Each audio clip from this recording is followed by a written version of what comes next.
Thanks. Thank you, Madam President. Madam President, before I begin, I want to mention the severe storms that hit eastern South Dakota last Thursday. I visited Castlewood on Saturday, which is among the communities that was hardest hit, to get a look at the damage, and it is extensive. Homes and a school have been damaged and destroyed. Many of our farmers were hit hard and lost critical equipment, buildings. I just want our thoughts and prayers to go out to those South Dakotans who were affected, and in particular the family and friends of the two women who were killed in the storm. My office will be doing everything possible to help those affected get the assistance that they need to recover. Madam President, this week is National Police Week, a time set aside to honor the service of our nation's law enforcement officers and pay tribute to those who have made the ultimate sacrifice in the line of duty. Madam President, while there are a number of tough jobs out there, being a law enforcement officer is in a different league. I can think of only one other career path where a willingness to lay down your life for your fellow citizens is part of the job description. Law enforcement officers don't know what they will face when they get up every day. They don't know what they'll face when they respond to a call. But they go out anyway. We call, and they come. Day or night, no matter the danger. Madam President, in addition to the physical dangers that they face, police officers also bear a heavy mental burden. Most of us don't have to confront evil in our lives every day, thanks in large part to the sacrifices of our nation's law enforcement officers. But police officers have to get up close and personal with evil on a daily basis. They get a front row when it comes to seeing fallen humanity, and they pay a price. Madam President, being a police officer has always been a tough job, but over the past couple of years, it's gotten even harder. The Defund the Police movement and the anti-law enforcement sentiment have taken a tremendous toll on police departments and police officers. Morale has sunk, which resulted in increased resignations and retirements. Police departments are understaffed, which has stretched officers to the limit and limited their ability to respond to crimes. And unsurprisingly, police departments are struggling to recruit officers. Being a police officer is a difficult enough job as it is. It's not surprising that people would be reluctant to go into this field knowing that the reward for their sacrifice will be constant criticism and vilification. Defund the police rhetoric has also put officers in increased danger. I find it hard to believe that the 59% increase in murders of police officers in 2021 had nothing to do with the fanning of anti-police sentiment. And defund the police rhetoric and soft on crime policies associated with it are taking a toll on public safety and contributing to the surge in violent crime that we've been seeing. Madam President, the Defund the Police movement is a movement that should have never gotten off the ground. It's based on a lie that America's law enforcement officers are evil and racist.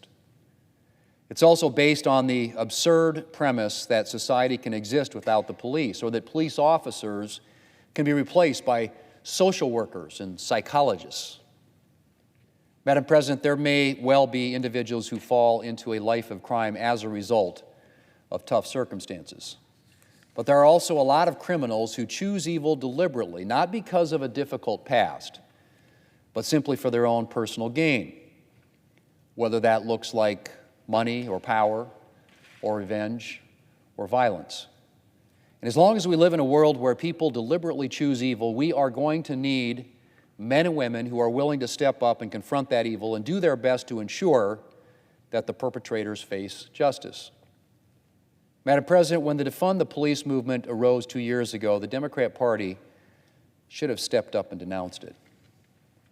Instead, they equivocated, and some Democrats openly embraced defund the police rhetoric. Now the President and other Democrats, perhaps motivated by poll numbers showing that Americans are seriously concerned about crime, are trying to distance themselves from anti-law enforcement rhetoric. But it's pretty difficult to take the president seriously on this when he's filled key administration posts with individuals who have spoken supportively about defund the police efforts. Even the vice president is on the record praising efforts to divert money from police departments. Madam President, defund the police rhetoric needs to disappear from our public discourse. We need to be making it clear as a society that policing is an essential job and that police officers perform an essential public service. I'm proud to support legislation like the Back the Blue Act, which would increase penalties for deliberately targeting a law enforcement officer and give officers new tools to protect themselves. Police officers face the possibility of serious injury or death on a daily basis. The least we can do is to make sure that we're doing everything we can to discourage attacks on our law enforcement officers. In addition to supporting legislation like the Back the Blue Act and the Protect and Serve Act, I will continue to urge the President to take action to secure the border. Border security is not just something that affects border communities. Border security has consequences for the entire country. South Dakota law enforcement leaders and officials tell me that they're seizing drugs that they can trace directly back to the cartels who smuggle these drugs across the border. We currently have a very serious fentanyl problem in this country. In fact, right now, fentanyl overdose is the leading cause of death for U.S. adults between the ages of 18 and 45. And where is all this fentanyl coming from? Mostly it's being trafficked across our southern border. And there's no question that the worse the situation at the border gets, the easier it is for drug smugglers to evade detection and capture, which means more drugs flowing into our country and more of our law enforcement officers having to deal with the consequences. Madam President, in my job, I have the privilege of interacting with law enforcement regularly, whether it's members of the Capitol Police who protect Congress or local law enforcement in my home state of South Dakota. As a senator, I've been in more than one situation where I've gotten to see up close what happens when danger threatens, and law enforcement officers step into the breach to protect those in peril. And I am more grateful than I can say for all the men and women in South Dakota, in Washington, D.C., and around the country who have made the choice to serve. I'm also tremendously grateful for their families. It's no small thing to say goodbye to a husband or wife or a mom or dad every morning knowing that there's a chance that he or she may not come home that night. And no mention of the sacrifices made by our law enforcement officers would be complete without mentioning the sacrifices made by their families. Madam President, the mission statement of the Police Department in Rapid City, South Dakota is, and I quote, community first, service above self, integrity driven, one interaction at a time, end quote. Well, that definitely describes our Rapid City officers.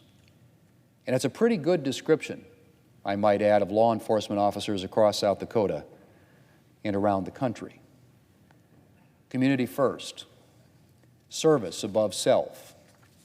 We are lucky to have men and women around the country who put their communities first and choose service above self. And I pray that we will always remember that. And so again, Madam President, this Police Week and every week, I want to express my deep gratitude to the men and women of our nation's law enforcement community. Thank you. Thank you for putting your lives on the line every day to keep our homes, our families, and our communities safe. Thank you for your sacrifice, and may God bless you all.